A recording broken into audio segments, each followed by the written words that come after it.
chicken.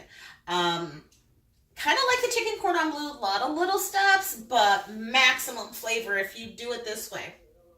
I know this because for years I could not make fried chicken. I could make wings, but I couldn't make fried chicken. And part of it was because the chicken really had no flavor. The coating had flavor, but the chicken had no flavor. But before we even get to that point, we have to clean this meat. And chicken is a nasty bird. It is one of the nastiest things you'll ever put in your mouth. So I just want to take a quick run through with a leg, a thigh, and a wing to show you how I do it, what to look for if this is like one of the things that you struggle with cleaning your meat.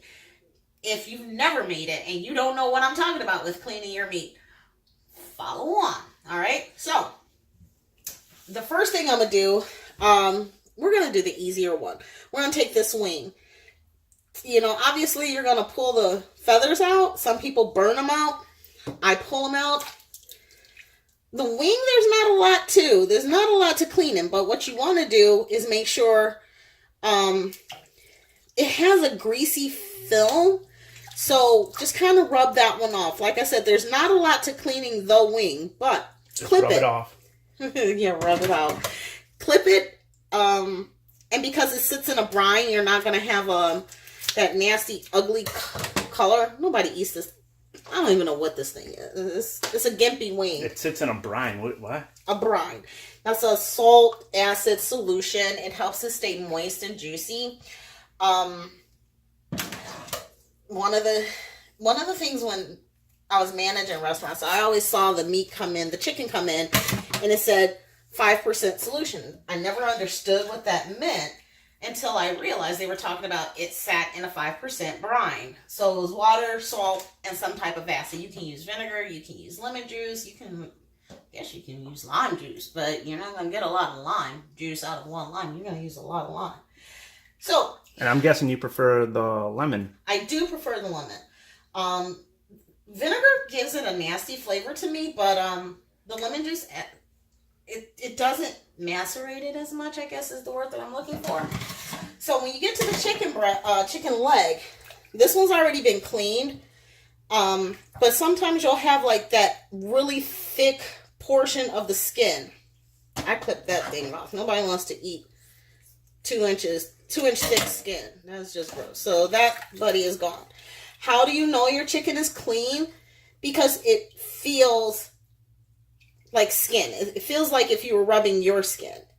For a chicken that's not clean, it'll slide.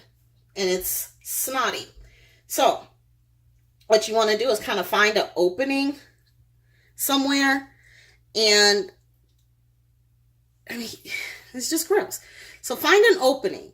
And when you find that, you're going to peel. And you're going to peel around. Kind of like what I'm trying to do right here is I'm trying to find an opening to pull it off. There we go. And you'll know when you catch it. And just kind of separate that. Some people don't like the word membrane, but it is a membrane. And you'll see the two just separate. So it's not the skin. No, you're peeling it off of the skin. And once you've peeled it off of the skin, you can peel it off of the chicken. It's that snotty, just, you'll see. The stuff nobody likes. Yeah, who wants to eat that? You know, so don't tell me just rinsing your skin, your chicken, is gonna get rid of that. Because that's not clean. And that ain't clean. And I thank my mother for this, for countless hours as a kid. You know, I started cooking when I was 9. She had me cleaning chicken, and she was meticulous. And that's, I guess, why I'm so meticulous with how I clean my chicken. You know, keep pulling it. Go back in your water. Some people prefer to use running water. I find that it makes no difference to me because after I've cleaned all my pieces of chicken, I'm going to go back in there and I'm going to rinse them again and see if I've missed anything. So this one, I can feel none of that snottiness, not on the flesh itself and not on the skin. Fold it back in. The yellow part doesn't come off until after I've brined it, so I don't pay attention. You want to know why I say chicken is a nasty bird? This is just a hot mess. And some people like the thighs. But that's that nasty film that I'm talking about. So the first thing I do, most of my skin on my thigh is never really attached. It's attached by a thin layer of something. I cut out all that excess back fat. That's pretty much the most kitchen scissors are going to be your best friend. So I'll find like the one spot where I'm not willing to really take the chicken off of the skin off the thigh. Sorry, I'm stumbling over my words. And then I'll start that whole process all over again with trying to find an opening for that membrane. And the thigh is a really hard,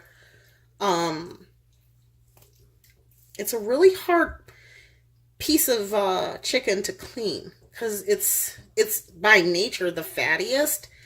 And,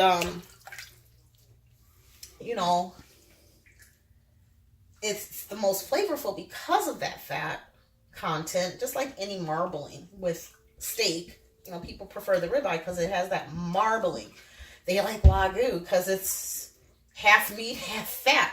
Fat holds flavor. The problem is ooh, like bacon. Yeah, bacon makes it better. It's just nasty. Oh, look at all this I'm pulling off of look at my sink. But look what is all on my hand. I think I could probably do a whole tutorial on how not to serve your chicken and how to clean your chicken. When you'll get to the part where it's kind of attached, I do it a number of ways. Sometimes I'll just kind of keep pulling at it with my fingers. Sometimes I'll take a butter knife and I'll scrape off that fat great line. Well, can't you just use your scissors to cut out? I could, but then what ends up happening is I end up like ripping the flesh. This way I'm just concentrating on the fat. And once I got this part of the thigh clean, then I can start working on that nasty bottom side. And I will probably say you could spend 15 minutes sometimes on a piece of chicken trying to get that thing clean if you aren't really used to it. I can probably safely say sometimes the most I'll spend on a piece of chicken is about 10 minutes, and that's usually on the thigh. It's rarely ever the breast or the leg. There's more of that nastiness. So when people say they cleaned it, they didn't clean that. I can tell you, I've managed a lot of restaurants in my life, and we weren't cleaning it like this. We got it. They said it was clean. We dipped it in the flour. We served you. I guess that works for some people. Not this girl. So I'm going to finish cleaning this thigh, and I'll be right back to show you how we do the brine, okay? All right. And 3. Okay, so, again, disclaimer. Wash your hands. Every time you touch this chicken and you're done touching your chicken, wash your hands. You want to touch something that touched the chicken, wash your hands. You do not need cross-contamination. After I finished cleaning the thigh, I ended up washing the sink out, disinfecting it, and just be safe. Now we're ready for the brine. So, simple, easy. Now, you're going to use a lot of salt because you want the salt to flavor the meat from the inside. So, just kind of... And you're going to rinse it off again. But you're going to put a lot of salt. It's a salt solution. So, that's probably about a half a cup of salt. Third, a half. And I'm going to probably use about a third of my concentrated lemon juice. This is probably the best use for the lemon juice. You're going to use cold water. So you're just going to fill up like your 2-gallon bag. And make sure there's more water because it's going to submerge and everything else. You would think that the water would drop. We had some technical difficulties. We thought the camera stopped. We probably did, but it didn't give us any indication.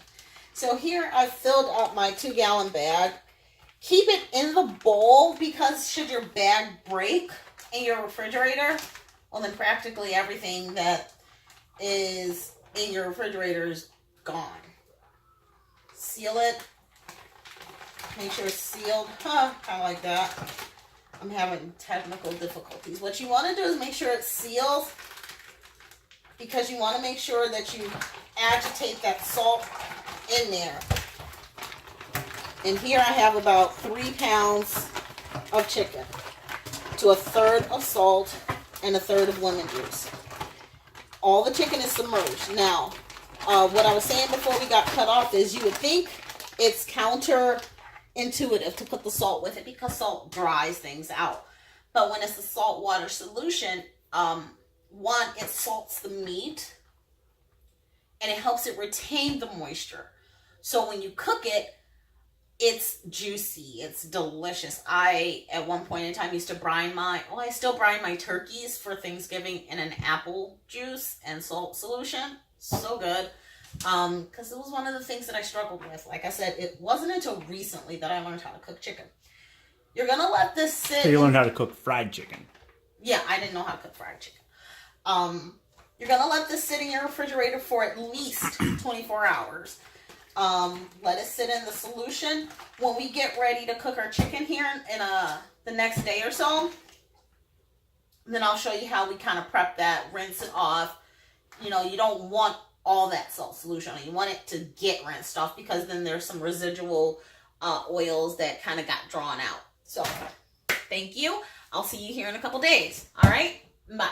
All right, so we are back a day and a half later. I was actually going to start doing it myself. I can't work the camera by myself. So I had already dumped the brine, that lemon and salt solution.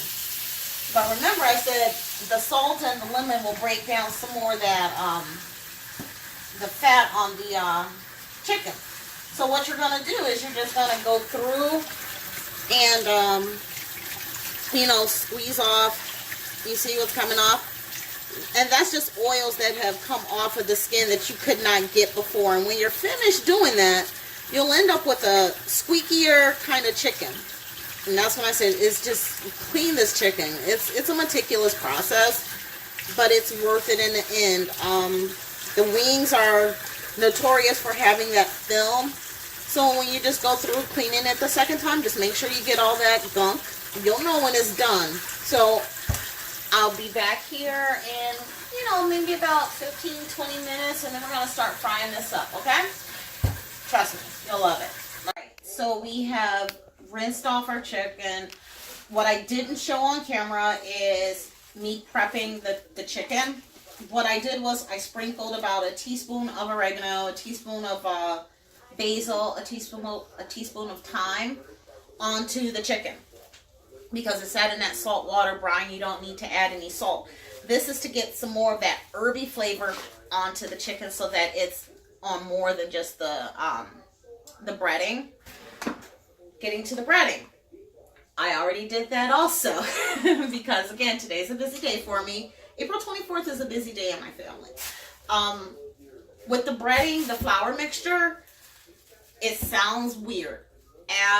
For every cup of flour, add a cup of cornstarch. You will end up with the crispiest, flakiest crust on your chicken. And it's a trick the Chinese people have done for a long time. Rice flour also works, but more people have cornstarch in their cupboard than they have rice flour. To 1 cup flour, 1 cup cornstarch, I added about 3 tablespoons of garlic salt. I added about a tablespoon of white pepper, a teaspoon of black pepper, 4 teaspoons of paprika, a tablespoon of garlic salt, a half teaspoon of mustard powder, and about a half or about a 1/4 teaspoon plus a pinch of ginger into this. I also added about a tablespoon of oregano, a tablespoon of basil, and a tablespoon of thyme.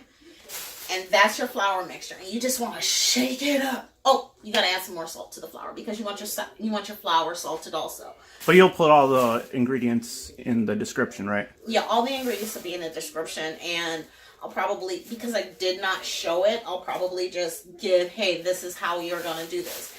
Old school trick. Get yourself some roasting bags for turkey. You can get them at the dollar store for $1. I make sure that that's sitting in a bag because they flip. Add your chicken. You don't want to overcrowd it, but you also want to make sure that the skins are folded over. And get your first batch going. I remember when my mom would fry chicken, she used a brown paper bag to shake things up. It makes the dredging easier. You don't get the baseball net. Shake it. You know? Oh, yeah. Some people, chicken is a messy thing to fry. So, you've lost your chicken. Go ahead and find it. Some people prefer to let their flour dry. I don't. I just slap off the excess. And I'm ready for the pot. I use peanut oil. You can use whatever kind of oil you want. I've been heating this up for about a half an hour now. And On slow heat or what heat? a medium heat. I've been heating it up medium low. When I get ready to fry, I want to keep it at a medium. And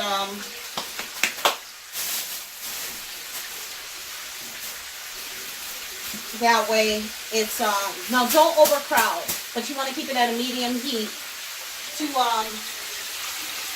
make sure that it cooks thoroughly, but also doesn't steam your chicken. When I say steam, you will this is my chicken dirty hand towel.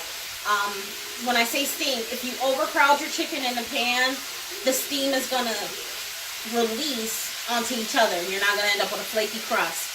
If you have the oil too low, it's going to steam and your crust is just going to be soggy. It's not going to be crispy and crunchy and delicious. So I'm going to pause it. I'm going to let this fry for about 10-15 minutes for the heavier piece of the thigh.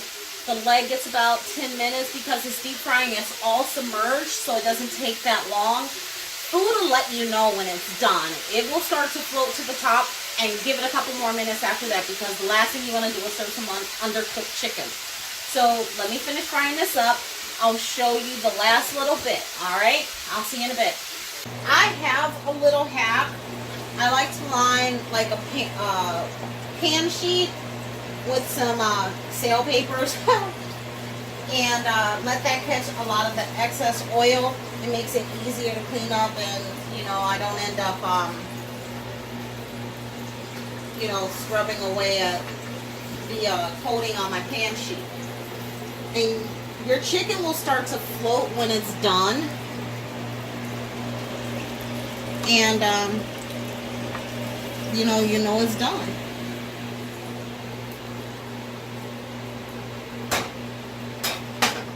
And this is your perfectly seasoned, perfectly cooked, crispy fried brown chicken, as my son likes to call it.